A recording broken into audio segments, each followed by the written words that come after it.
I'm going to start with something that you know. And it is that one day you may wake up with a pain that will not go away for days and weeks. And you will see a doctor who might find a lump in your body. A biopsy will be taken and sent to a diagnostic lab to be examined by a test that tells the difference between cancer and healthy tissue. And at that point, it's going to be very important for you that this test works well, that the right diagnosis is made, so you receive the right treatment if needed and get cured. And I think we can all agree on that.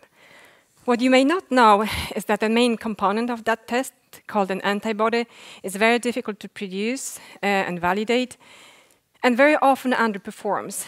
And in fact, of $1 billion spent last year of new antibodies, half of them ended up in garbage, along with patient samples. And that is a big problem, and the key lies in how the antibodies are used. My name is Agata Zieba-Wichers, again. I'm a head of technology development at Navimmune Bioscience, where we make the antibodies work better. It costs about $20,000 to make a new antibody, and we can save existing ones for 10 per sample.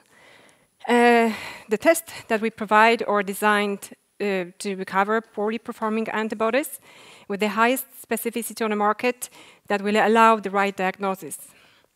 We're looking for 20 million investment in crowns to provide you with the newest generation of tests for diagnostic application within the next 3 years. And our M&A strategy is targeting pharma companies that focus on development of automated diagnostics. So if you like what you heard and you'd like to hear more, please contact us after this meeting or via email that you can see on the screen. Matthias Howell, our CEO, that is sitting somewhere in the audience, so he will be available for questions later on as well. Thank you. Thank you so much.